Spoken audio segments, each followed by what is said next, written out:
Welcome to the Battle of the Seasons, dude.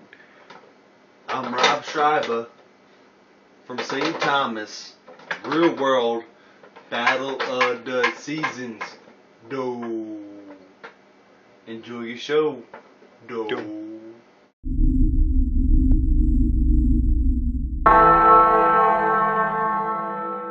Hey y'all, hey, what's up? Ace here for your weekly challenge Battle of the Seasons recap. First, I want to thank Rob from Real World St. Thomas for that awesomely drunk, awesome intro, if you can call it that. Story behind this intro, Rob was the first one who sent me an intro for my recaps at the beginning, and this is the first one he sent me when he was apparently wasted talking with a George Foreman grill. Anyway, it was so funny that I thought I had to hold on to it in my back pocket for the right moment to bust it out in your face, and I did just that. So I hope you guys enjoyed that. Thanks, Rob. You're awesome sauce. Also, he dared me to do it, which you can see right here. So, don't dare me to do something. I'll do it, unless it's hard or embarrassing. As always, you guys can follow him on Twitter right down here. Go and do it now and tell him that Ace sent you. Also, I have to give a huge shout out to Head Rush because they also sent me this wonderful shirt to wear in these recaps, and let me just tell you that these shirts are like the most comfortable shirts that I own that are in my closet. I'm gonna go ahead and put the link down in the description in case you want to get one of these bad boys for yourself, because man, they are so freaking comfortable. It's like you're wearing a hug. So let's get into the challenge since we're all so freaking pissed at MTV and everybody else for not airing an episode last week, and we all sat home on Wednesday night and we cried on Halloween because we didn't have a challenge. So last night, the episode started with Team Brooklyn and doing their own house version of the Insane Games. Finally, like Sarah said, there's some fun in the house. I was so enjoying everybody laughing, getting along, having fun, doing weird shit. You know, that's the part that we love to see. We love to see that. I mean, we love to see the drama and people fighting, of course, and people throwing up and, you know, people falling down. But of course, we love to see the fun, too. I love that Devin came out as Vanna Black. Hilariousness. That sandwich game that they were playing, I loved it. I want to play that sandwich game. So it looks like CJ is crushing a little bit on Ashley, and is it just me, or is she like way better not being with Zach, not being Zashly? You know what I'm saying? I like both of them separately. They're great. Apart.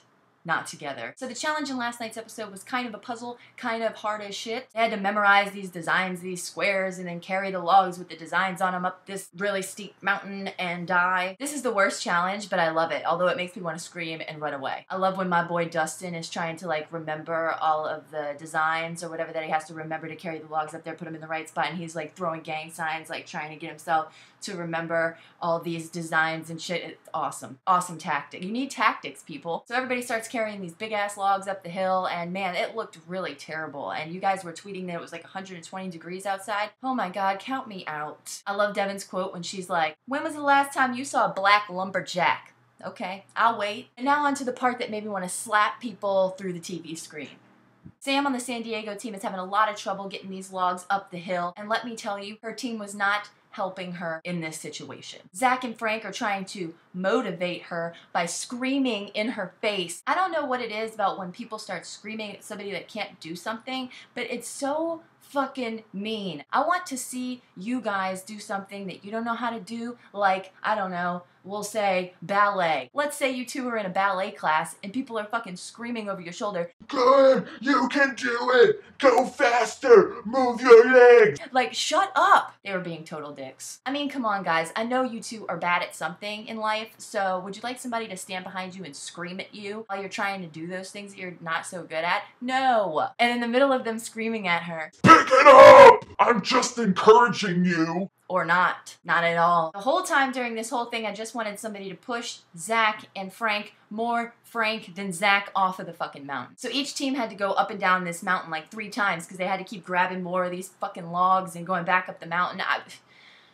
And all I kept thinking was, poor Marie and Rob, they have to do this like 10 million more times than everybody else, and so did Jemmy and Knight. But you know what? They both did it. And maybe they both did it so well because their teammate, the one teammate that they have, weren't like, "Hurry the fuck up! Get up the hill! You're fucking stuck! Ah!" Rob was actually helping Marie. They're so sweet. Oh my god. Even though they're never ever getting back together. Moment of silence. So Brooklyn was the awesome sauce team in this challenge. They finished the puzzle first for the first time in this challenge season, and it was pretty awesome. And it probably had something to do with them thinking ahead of time, like, let's figure out this puzzle before we, like, keep running up and down this hill and not remembering what the fuck, because now we're brain dead because we've been running in 120-degree heat up and down this mountain 1,000 times. They had the right idea. Figure your shit out first, as most things in life. Cancun came in second place, and they also worked so good as a team. They're all motivating each other and helping each other get up the mountain. I think Derek was like carrying Jasmine. I mean, poor Jasmine. She's like this big as my pinky, okay? She's carrying a log more than half the size of herself.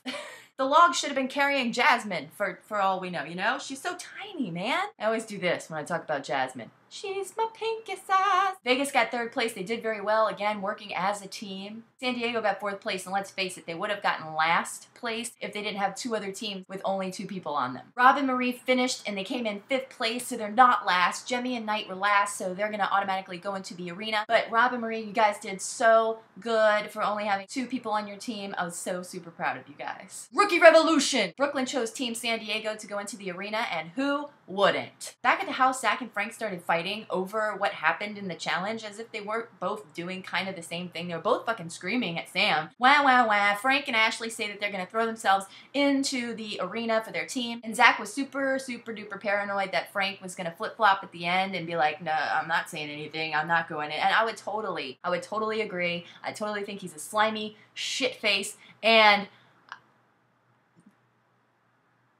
that's about it. On to the sweetest prank in all of challenge history. CJ was picking flowers for Ashley, his new little love interest, and they're so cute, and I tried forever to come up with a cutesy a name like Zashley for CJ and Ashley, and I can't come up with anything. If you can come up with something, tell me in the comments. You get super duper ace points. You're such a sweet nugget, CJ. So I guess he wound up writing her a little love note. Don't put things down on paper that you don't want somebody to find and read out loud to the world. Because Marie and Jemmy find the note, they read the note, and then Marie thinks that it would be funny to write a love note back from Ashley to CJ or to Christian. Dear Christian. This was the funniest and sweetest prank of all time. I loved it. It warmed my little heart. When CJ's fake love note was revealed, it was the cutest thing because some people would get mad at that, not CJ. CJ took it so perfectly. He's such a little love nug, and I just want to hug him. So after that, Zach and Frank get in each other's face, and they start really going at it. And I am super duper happy because I like these two hating each other more than being friends. Does that make me a terrible person?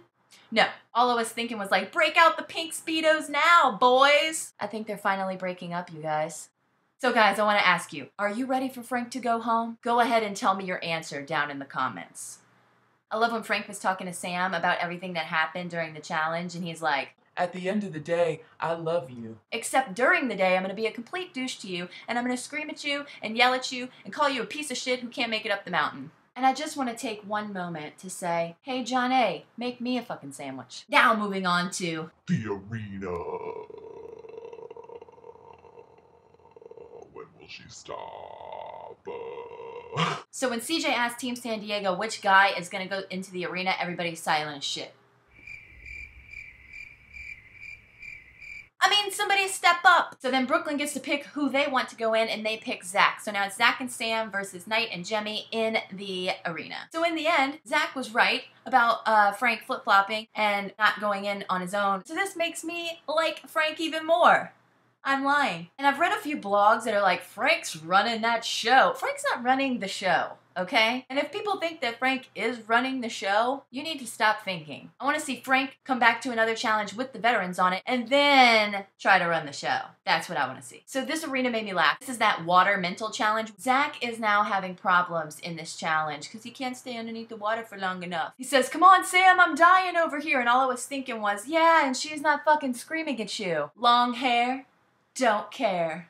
So at the end of it all, Zach and Sam win the arena challenge. Although Jemmy and Knight did very good together. They were listening to each other. They were working as a team. They just couldn't get it done this time. One of my favorite moments of last night was when the whole arena was over and Zach was so happy that they won, and he was like, Sam, I fucking love you. Hey, Frank, fuck You! So Jemmy and Knight go home, and they were really fun to see on this challenge. I really enjoyed watching them both and their interaction with one another. They're just hilarious. So I'm very sad to see them go, and now, I don't know, with Knight gone, who's gonna wash everybody's clothes?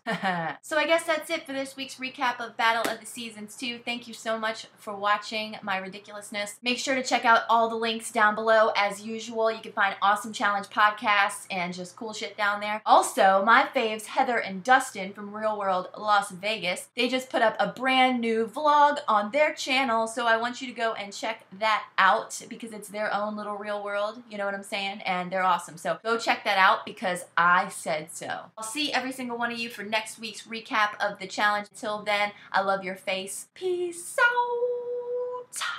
But I did love how Chet was like sizing up everybody's ears. He's all like, well, CJ has really big ears and Alton has really small, weird ears. So this could go all kinds of ways.